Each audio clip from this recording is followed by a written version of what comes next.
for the adventures of Rocky and Bullwinkle and Friends. Starring the jetty Jerry O'Lace, Rocket J. Squirrel, and his pal, Bullwinkle the Moose. Hi, glad to see you again. Likewise. We got some great things on the show today. Like what? Like what? Well, you ought to know, Bullwinkle. You're in some of them. Well, let's get started.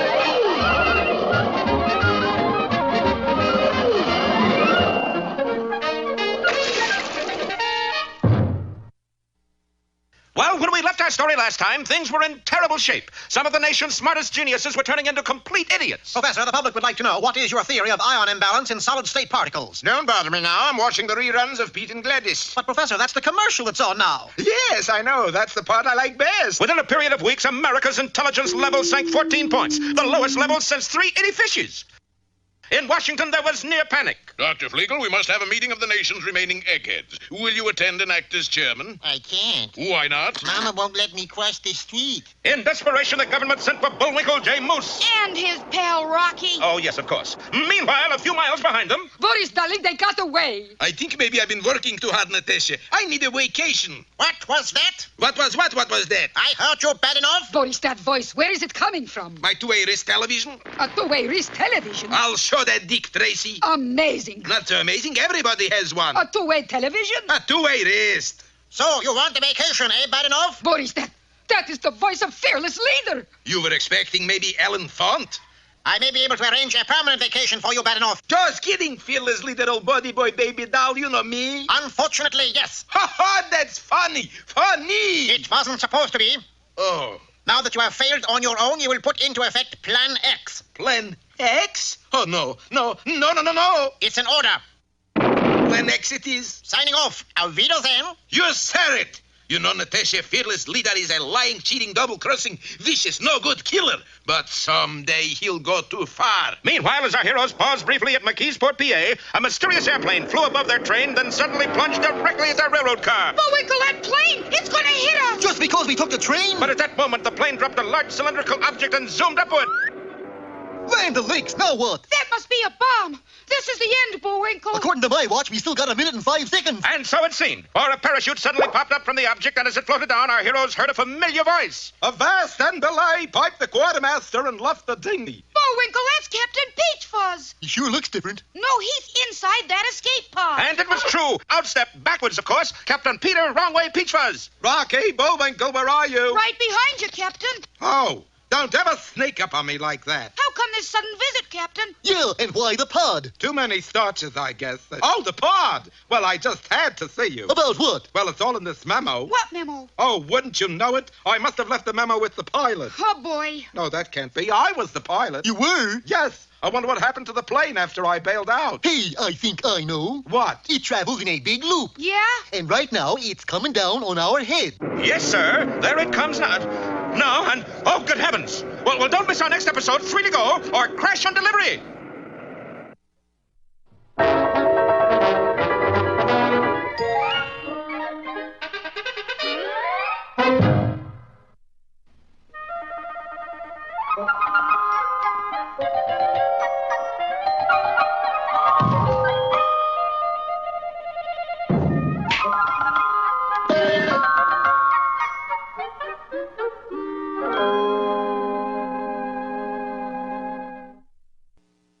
It was many years ago that Snow White was married to Prince Charming. Well, Snow, baby, how does it feel to be Mrs. Prince Charming? Oh, wonderful. At least it beats living with those 7 dwarfs. See, there was Scratchy, Itchy, Sleazy, Dirty. Never mind, dear. I know their names. The happy couple honeymooned in Atlantic City and then returned to set about the task of living happily ever after, just as the book said. What the book did not say, however, was that they soon had a fine son. I shall name him Joe. Joe White. Say, that's got a nice ring to it. Have a cigar, dear. The years went by and Joe White grew into a fine, very handsome lad. Then the time came for him to go off into the world to seek his fortune. Farewell, Mother. I'll write as soon as I learn. And Joe White was on his way. Another thing that the book did not say was that the Wicked Queen also had a son, and he grew up to be just like his mother. Boy, am I good looking. I am handsome. Is that not true, Mother? Oh, don't bother me, Virgil. Go ask the magic mirror, as I used to do. And Virgil did. Mirror, mirror on the wall, who's the handsomest lad of all? Virgil, that's his name. Ask me again and I'll tell you the same. You'd better. It had been some months since Joe White had gone out to seek his fortune, and things had not gone too well for the boy. He was tired and hungry. Now, some say that it was fate that brought him to the castle of the Wicked Queen, but actually, it was the sweet aroma of NBC peacock pie coming from the kitchen. That was when the trouble started, for upstairs... Mirror, mirror on the wall, who's the handsomest lad of all? And for the first time, the mirror answered... You are handsome, it's very true, but young Joe White's much better than you. Who? Joe White, he's down in the kitchen. Well, I'll just see about this. And Virgil came face to face with Joe White. It's true. You are better looking than me. Yeah, I guess I am at that. Virgil was furious. Take Joe White into the forest and doom him. Several hours later, however, Joe White was not doomed. He was soaking wet and walking through the woods when he chanced to meet one of the 7 dwarfs. How'd you get so wet, boy? The very nice captain of the guards took me out to the middle of the lake and then let me swim to shore. Middle of the lake? Say, wasn't that a pretty hard swim for a young feller like you? Oh, it wasn't so tough once I got out of that sack with the weights in it. Meanwhile... Mirror, mirror on the wall, tell me now who's best of all. Boss, I cannot tell a lie. Young Joe White is still the guy. But he can't be. He's been doomed. But the mirror assured him that Joe White was very much alive and at that very moment was living in the forest with the 7 dwarfs. Furious, Virgil ran to the Wicked Queen. Mother, can I have a poison apple? Now, son, you know I don't like your eating between meals. But it's not for me. It's for Joe White. Oh, well, in that case, they're in the icebox. Help yourself. Early the next morning... You be careful of strangers while we're gone, boy. Remember what happened to your mother? Don't worry, I will, Dirty. I'm Sleazy. That's Dirty over there. And with that, the dwarfs went off through the forest singing their happy song. The dwarfs had only been gone a short while when... Yes! Greetings. I have a nice shiny poi apple for you. Are you kidding? I'm not stupid enough to eat that thing. Who says I'm going to let you eat it? That afternoon, the 7 dwarfs returned singing their happy song. And found poor Joe White lying just as the wicked Virgil had left him. It's Joe, and he's out cold. And here's an apple. It happened again. Sadly, the dwarfs took the boy to a soft glade in the forest where they put him down on a bed of flowers. There he slept for 2 years, until one day a beautiful princess riding a white horse came into the forest. Is this where the handsome Joe White sleeps? Oh, we thought you'd never get here. There he is. The princess went to the lad and softly kissed him on the cheek, whereupon Joe White's eyes opened. What are you doing here? Go away, you're going to ruin everything. Here now, that's no way to talk to a princess that you're going to live happily ever after with. Don't be silly. This is Flo White. Flo White? You mean? Yeah, she's my sister. Mother sent me to bring you home. She's afraid you'll catch your dead of cold sleeping out in the woods like this. Riding double, the two rode off on the white horse. Many years have passed since then, and never did the 7 dwarfs see the wicked Virgil or Joe and Flo White again. But they didn't mind, for they knew, just as we do, that the whole thing was just a fairy tale anyway.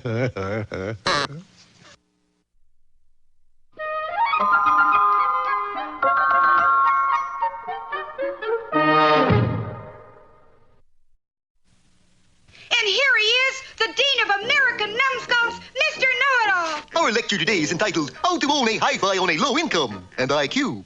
First, you should choose a hi-fi cabinet to match your furniture. Early American, French provincial, or, like my own furniture, early junkyard. Next, we have a few of our components. This is the amplifier, which amplifies the sound. Here is the preamplifier, which, of course, amplifies the pre. And the turntable, which turns the tables. Over here, we see the speakers, known to all of us hi-fi-matics as the tweeter and the woofer. Special care must be taken to feed the woofer lest he eat the tweeter. The next step is to plug it in. And the next step is to call the electrician. The hi-fi gives us lovely music, but did you know that you can tell time with it, too? Shutting that thing off is 2 a.m. Thank you. Now I'd like to play some tapes for you. Must have put some scotch tape on by mistake. But here's my real favorite. Sing along with Lawrence Elk. Do-do-do-do-do-do-do. I bring my favorite tape, Bullwinkle. Be my guest. Put it on. Is adhesive tape. Well, thank you, Mr. Know-it-all. Mm-hmm.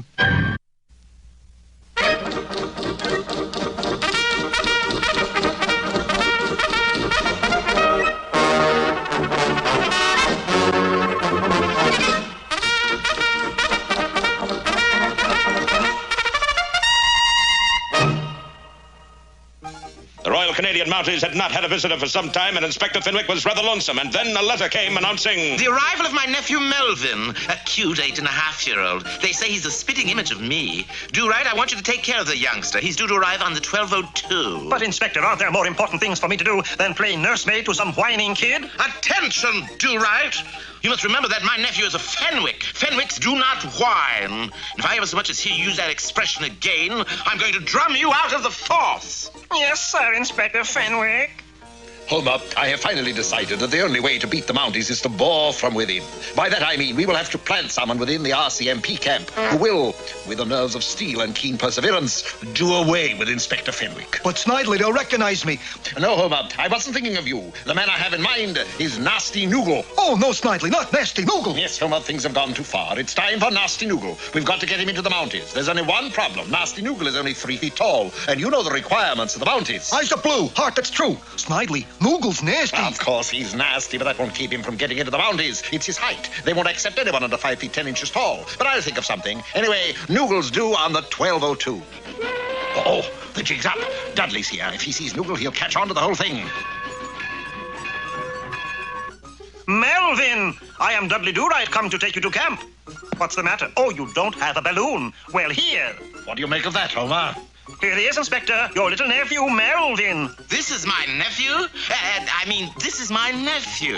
My wife's side of the family. Well, how's my little man? I didn't do nothing. Dudley, you know the regulations. The smoking lamp is out. It's those bad habits he's picked up in the East, Inspector. Here, Melvin, give me the nasty old cigar. Oh. Meanwhile, Inspector Fenwick's nephew continued to wait for someone to meet him and take him to the RCMP camp. Now, Melvin, you know you have to eat your spinach to grow up to be a big man like Dudley. I've eaten so much spinach, if you sprinkle me with water, I'd rust. Precocious little rascal, aren't you? Uh-oh, time for a Betty Bye, 7:30. Betty Bye? Oh, you're gonna get yours. Back in bed, you naughty boy. Meanwhile, Inspector Fenwick's nephew continued to wait for someone to meet him and take him to the RCMP camp. Oh, a ball. You want to play catch? Here, throw it to me. Boy, what an arm that lad has. Oh, you want to play cops and robbers. Bang, bang, bang. I got you. No, you didn't. Now, Dudley, you see, it isn't so bad taking care of little Melvin, is it? I wouldn't let him play with axes, though. Meanwhile, Inspector Fenwick's nephew continued to wait for someone to meet him and take him to the RCMP camp.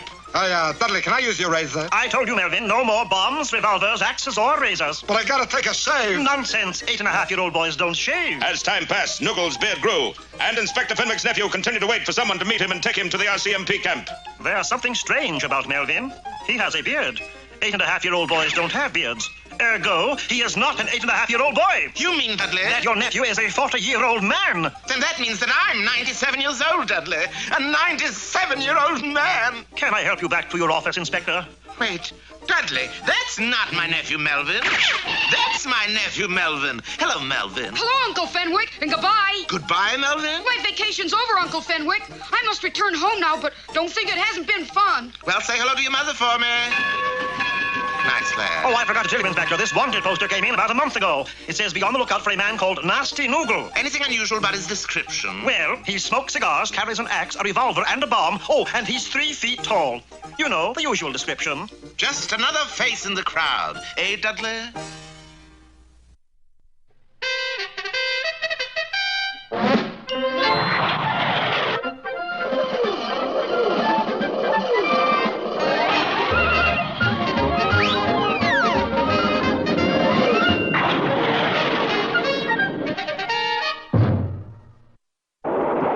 While on their way to Washington, our heroes were stopped by Captain Longway Beachfuzz, who had just misplaced his jet plane. Misplaced nothing. There it is, coming right at us. Hey, that's right, Bullwinkle. Yeah, but... Sure is. Yeah, but... You got a pretty sharp eye there, fella. Yeah, but... He's right, Bullwinkle. Will you for the cry I stop agreeing with me and move over?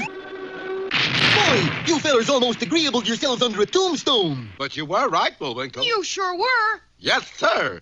Yep. Certainly slowed the old show up, didn't we? And, Captain, you were just about to tell us why you wanted to see us. Well, let me see if I can find the memo. Ah, here it is. Why are you tearing it up, Captain? It's secret, Rocky. But you tore it up before you read it. I know, it's top secret. I'll say it is. Now we'll never even know who it was from. Sure we will. Who? It was from me. Then why write a memo? Well, what's the use of knowing a secret if you can't tell somebody? But you sent the memo to yourself. I know, it's a secret. If we come by this station again, I'd like to get off. Anyway, the memo said you're supposed to come with me to McKeesport, PA for a special job. Right. So let's go. I got a map right here. But, Captain... We'll pick up native bearers outside of Scranton. Captain... There's a friendly farmer near Gettysburg who'll let us stay the night. He should. We paid his rent for 8 years. But, Captain... Then onward toward Wilkes-Barre. Captain! This is McKeesport, PA. It is? Look at the sign on the station. I could have sworn I was landing in Skaneateles. But why should the government want us to go to McKeesport, PA? Probably because it's situated at the confluence of the Monongahela and Yongi-Ogani rivers. Yeah, but what's that got to do with anything? Nothing, I just like the names. Monongahela, Yongi-Ogani. But as they walked toward the center of town, the good captain did start to tell why they were there. As you remember, the country was facing intellectual ruin because its brainiest eggheads and double-domes were reverting to being stupid clodpoles and addlepates. For instance, at a Florida missile base... Ready for launching? 5, 4, 3, 2, Go on, Professor. I forgot what comes after 2. You forgot? Well, it's hard counting backwards. But, Professor, what about the launch? My mama packed it in the brown paper bag. And in a kindergarten class... Now, Johnny, what is this? Doggy. Good. Susie, what is this? Kitty? Good. Now, Dr. Smallhausen, what is this? Wait, don't tell me. Could it be maybe a goldfish? As a result of this strange malady, U.S. brain power was lagging badly. Hartford University had to cancel its commencement when it found that the chancellor had signed all the diplomas with an X. But, sir, why with an X? It's prettier than a Z. But what's all this got to do with us being in McKeesport, PA? Well, I'll tell you, Rocky. It's... Yes? It's time for ding-dong school. And the captain dashed into a nearby television sales room, plunked himself down before a set, and refused to budge. Bullwinkle, it's happened to Captain Peachfuzz. Whatever it is, he's got it. You mean he's had it? Apparently so. Well, does this mean that the boys are stranded permanently in McKeesport, PA? What a way to die. Things should be clearer next time in McKeesport on the Prod or the Pennsylvania Poker.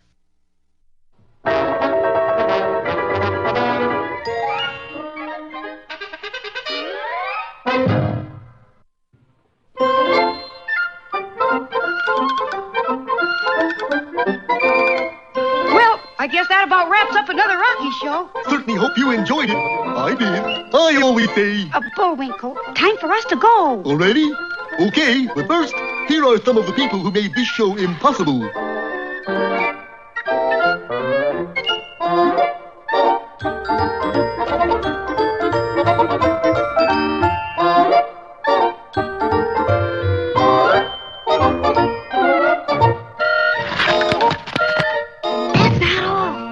Get tired.